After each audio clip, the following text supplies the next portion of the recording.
Hey, what's up? My name's Alderman. Thanks for clicking on the video. I just had something that was on my heart and just wanted to share it. And tomorrow I actually get to compete. Just to kind of give context, I get to compete in archery, which is actually extremely exciting for me, which I'm sure there's plenty of people that can relate, and I'm sure there's plenty of people that can't relate. But as a 30-year-old man that has the itch and grew up competing, that's something that I find to be pretty important, I guess you would say, but not extremely important, but just something that kind of fuels something that's been developed in me from a very young age. But I think the biggest thing in regards that kind of came to my mind was the fact that I didn't have to think about my bank account when I was filling up my gas tank. And I'm not sure who this might relate to or who this is for, but I know throughout my whole life, being raised in a household with two loving families, very unique compared to a lot of the housing and home situations I grew up around. But being able to have both of my parents in the same household, having both of them being God-fearing, both of them going to church and having the same belief system was extremely rare. But I am so grateful that I actually had that as a solid foundation. But just because that was our foundation growing up didn't make it perfect. There was a lot of heartache and a lot of hard times that came financially for our household in particular.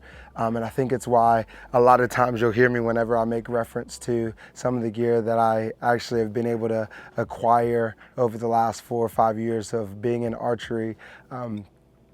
I almost feel a level of guilt to even express that or even say like, hey, this is what I got, even though in my heart I'm extremely joyful and extremely grateful for the fact that I had the money to be able to buy it, even if it was in the used market or whatever. But I think of one story that really, I think of a few, whether it be us going over the Courtney Campbell in Tampa, going from Clearwater to Tampa, and us as a 6-family household, and our Mazda, or not Mazda, but Mirage, whatever that was, Mitsubishi Mirage, and all of us squeezing in there and that thing overheating multiple times, and my dad having to walk miles on end, and us just hanging out as a family inside the car. And him trying to get some water from the closest gas station so we can cool off the engine, or that being my mom losing, I think it was like $100 or $200, and that seeming like it was extremely substantial, even though that was just what we had to buy groceries. And I look back on those times, not in regret, and I look back on those times with a level of pride in knowing that I had two parents that were willing to sacrifice and do whatever they had to do to make sure that we had food on the table, even when it was hard. Seeing my dad fight when there's a bunch of layoffs in the early 2000s, and him choosing to still go to work or bike to work and allow my mom to drive the car to work. Because they're now working at totally different ends of the spectrum in regards to location. I think about those stories, and I feel like I would be remiss to not give glory back to the one place that I find peace when things get hard, but which is in my faith in regards to who Jesus Christ is to me, but also the lessons that I was able to learn through my family in those times, and understanding that no matter what's going on, no matter if it's good, bad, understanding that in God's hands it's gonna be okay. And so I really just wanted to take like a few minutes before I go shoot and take some few practice reps out behind my beautiful home that I've been blessed to have.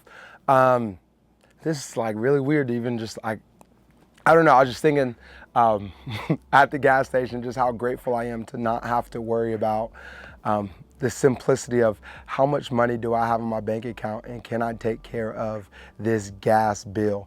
Growing up in the situation that I grew up in and being in this situation, not that I have a lot of money at all. As a teacher, I don't, and my wife as a teacher, we don't, but we definitely learned money management. But I think most importantly, we learned where true true north is for us, and understanding that in the hard times that God is sufficient, God is enough. And so, I don't know, hopefully this is encouraging to somebody that might be going through a hard time, or might be looking at a YouTuber that has all the glitz and glamour. Not that I have the newest bow, because I really don't, but I feel like I have really nice gear. But when we look at those things, to not get caught up in the things, but understanding that there's something way bigger than the idea of archery. There's something way bigger worth living for outside of all those things. And so if I could be an encouragement to anybody, is just keep on living, keep on moving forward, and yeah, stay true to who you are. And if you don't know what that is, obviously keep on looking. I think God has an answer for that, and I think that's found in a biblical Christian worldview. And I just think it's super important to actually come out and say that. And so, yeah, take it for what it's worth. It's just cool for me to be in that headspace, to be extremely grateful.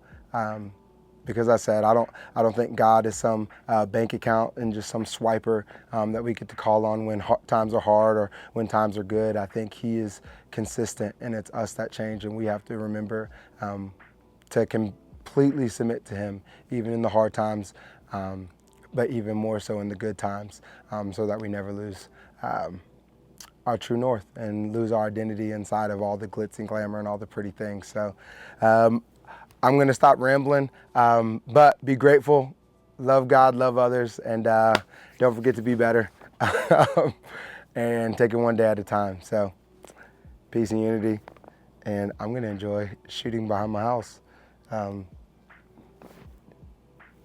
Yeah, bye.